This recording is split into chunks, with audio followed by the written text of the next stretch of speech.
Assalamualaikum warahmatullahi wabarakatuh. Alhamdulillahirabbil alamin. Wassalatu wassalamu ala asyrafil anbiya'i wal mursalin wa ala alihi wa sahbihi ajmain. Asyhadu an la ilaha illallah wahdahu la syarikalah wa asyhadu anna Muhammadan abduhu wa rasuluh la nabiyya ba'da. Pertama-tama dan yang paling utama, mari sama-sama kita mengucapkan puji dan syukur kehadirat Allah Subhanahu wa taala. Karena di bulan Ramadan ini Allah masih memberikan kepada kita semua berupa nikmat iman, nikmat Islam, nikmat kesehatan dan nikmat kesempatan, sehingga kita dapat berada di tempat yang berbahagia ini dalam rangka melaksanakan sebuah hajatan besar, yaitu adanya sebuah tausiah dalam rangka kita menyambut bulan suci Ramadan. Selanjutnya selawat beriring salam kepada junjungan kita Nabi besar Muhammad sallallahu alaihi wasallam yang telah membawa kita dari alam kebodohan kepada alam yang berilmu pengetahuan. Hadirin sahabat akademia yang dirahmati Allah Subhanahu wa taala. Pada hari yang berbahagia ini saya ingin menyampaikan beberapa hal dalam sebuah konsep hidup kita, atau dikatakan konsep dasar dalam hidup kita. Apalagi kita dalam mengarungi bulan suci Ramadan ini, sehari-hari kita melaksanakan puasa. Bagaimana puasa kita ini nanti diterima oleh Allah Subhanahu wa taala. Kemudian puasa kita ini sesuai dengan puasa-puasa yang telah dilaksanakan oleh Rasulullah sallallahu alaihi wasallam. Sahabat akademia yang dirahmati Allah Subhanahu wa taala. 3 konsep dasar yang harus kita lakukan dalam hidup ini, apapun profesi kita, siapapun kita hari ini. Yang pertama adalah, kalau kita ingin mendapatkan nanti kemenangan di akhir nanti hidup kita, ada 3 konsep dasar yang harus kita lakukan. Apalagi konsep dasar ini kita lakukan dalam melaksanakan yang namanya ibadah-ibadah dalam bulan puasa. Konsep dasar yang pertama adalah, apapun yang kita lakukan dalam hidup ini, kita harus mencari yang namanya ridha Allah. Apa itu ridha Allah? Ridha Allah adalah apa yang kita lakukan dalam hidup ini, apapun profesi kita, dimanapun kita berada, yaitu sesuai dengan petunjuk-petunjuk Al-Quran dan petunjuk-petunjuk hadis Rasulullah Sallallahu Alaihi Wasallam. Karena apa? Ketika ridha Allah ada pada diri kita, ketika apa yang kita lakukan adanya ridha Allah, maka semua yang kita lakukan itu akan bernilai ibadah. Karena apa? Orang-orang yang mendapatkan ridha Allah itu adalah peringkat ataupun titel tertinggi yang diberikan Allah kepada seseorang manusia. Maka dari itu kalau kita lihat dahulu bahwa sahabat-sahabat Rasulullah itu mendapat sebuah titel yang paling tinggi, yaitu titel radhiyallahu anhu. Orang-orang yang telah mendapatkan ridha Allah, maka dalam hidupnya dia akan menjadi orang-orang yang ikhlas.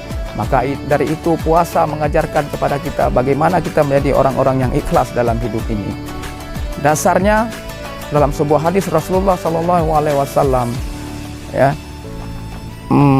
man shoma ramadhana imanan wa ihtisaban ghufira lahu ma taqaddama min dzambi.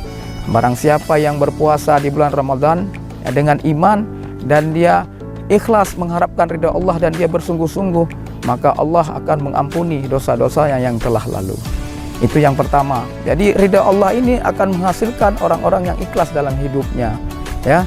Orang-orang yang ikhlas dalam hidupnya akan melahirkan orang-orang yang sabar nanti dalam hidupnya. Maka dari itu puasa juga harus menjadikan kita nanti di akhir nanti selesai kita berpuasa, kita menjadi orang-orang yang sabar dalam hidup kita. Itu konsep yang pertama. Jadi ridha Allah ini, apalagi konsep ridha Allah ini ketika kita ingin mendapatkan yang namanya rezeki ataupun pendapatan yang akan kita berikan kepada anak cucu kita atau keluarga kita nanti, karena nanti ini akan sangat berpengaruh terhadap hidupnya ke depan. Yang kedua, seseorang ketika dia telah mendapatkan ridha Allah, maka dia akan mendapatkan yang namanya keberkahan hidup. Dia akan mendapatkan rahmat dari Allah Subhanahu wa taala. Berkah adalah nilai tambah. Berkah adalah sesuatu hal yang terjadi pada diri seorang, makin hari dia makin baik, makin bertambah hidupnya, ya, makin baik akhlaknya dan sebagainya. Kalau dalam bahasa ekonomi, berkah adalah adanya value added atau nilai tambah. Seseorang akan mendapatkan keberkahan pada dirinya, seperti Rasulullah SAW mengatakan dalam sebuah hadisnya, khairun nas anfa'uhum linnas. Sebaik-baik manusia adalah manusia yang bermanfaat bagi manusia lainnya. Artinya manusia tersebut mempunyai keberkahan dalam hidupnya, baik pada dirinya sendiri maupun kepada orang lain. Puasa juga mengajarkan kepada kita bagaimana kita untuk mendapatkan keberkahan dalam hidup ini.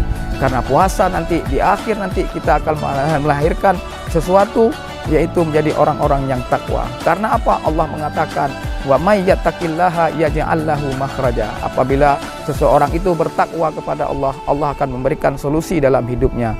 Kemudian Allah sambung ayatnya, wa yarzuquhu min haitsu la yahtasib.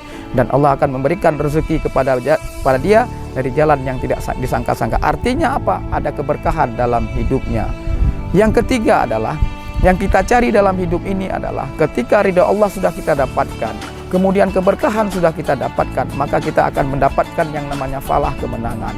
Maka puasa mengajarkan kita nanti, di akhir puasa nanti kita akan menjadi seseorang yang akan fitri.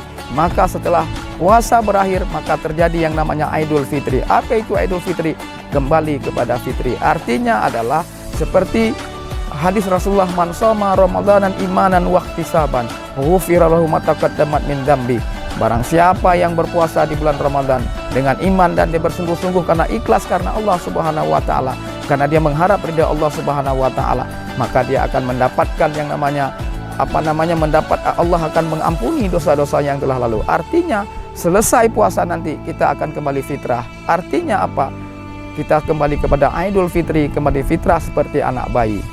Itu yang namanya konsep yang kedua. Konsep yang ketiga adalah falah, kemenangan. Semua kita harus mendapatkan kemenangan dalam hidup ini. Maka setiap hari kita mendengar kata-kata azan, hayya alal falah, hayya alal falah, hayya alal falah. Mari mencapai kemenangan. Maka dalam hidup ini kita hidup, di akhir hidup kita harus mendapatkan kebahagiaan. Apa itu falah? Falah itulah keberuntungan. Apa itu falah? Falah adalah kemenangan. Apa itu falah? Falah itulah kebahagiaan. Dalam bahasa sastra dikatakan falah itu adalah happy ending, hidup bahagia dunia dan akhirat. Sahabat Akademia yang dirahmati Allah Subhanahu wa taala. Di akhir tausiah kita hari ini adalah, dalam hidup ini kita harus punya 3 konsep dasar ya. Yang saya katakan tadi dari awal, 3 konsep dasar ini harus ada pada setiap orang atau setiap manusia pun profesinya dia. Apakah profesinya sebagai dosen, apakah dia sebagai mahasiswa atau sebagai dokter, sebagai pengusaha, kontraktor, bupati, gubernur dan lain sebagainya. Maka konsep dasar ini harus ada pada diri kalau dia ingin menjadi orang-orang yang menang nanti di akhir hidupnya. Ketika di akhir hidupnya nanti dia akan mengucapkan kalimat la ilaha illallah dakhalul jannah. Apa itu konsep yang tadi saya katakan tadi?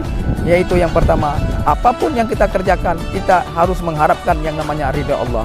Ketika ridha Allah kita dapatkan, insya Allah Allah akan memberikan yang namanya keberkahan kepada kita. Allah akan menurunkan rahmatnya kepada kita. Dan yang ketiga adalah ketika ridha Allah sudah kita dapatkan, keberkahan sudah kita dapatkan, maka Allah akan memberikan yang namanya falah, kemenangan kepada kita. Kita akan bahagia dunia dan akhirat. Inilah yang kita kejar dalam hidup ini. Tidak ada kita kejar materi, tidak kita kejar yang namanya harus punya rumah yang besar, mobil yang banyak dan sebagainya. Tapi yang kita kejar adalah falah, kemenangan, kebahagiaan dunia akhirat. Hidup kita harus happy ending, hidup kita harus berakhir dengan bahagia. Demikian yang dapat saya sampaikan. Wabillahi taufiq wal hidayah. Wassalamualaikum warahmatullahi wabarakatuh.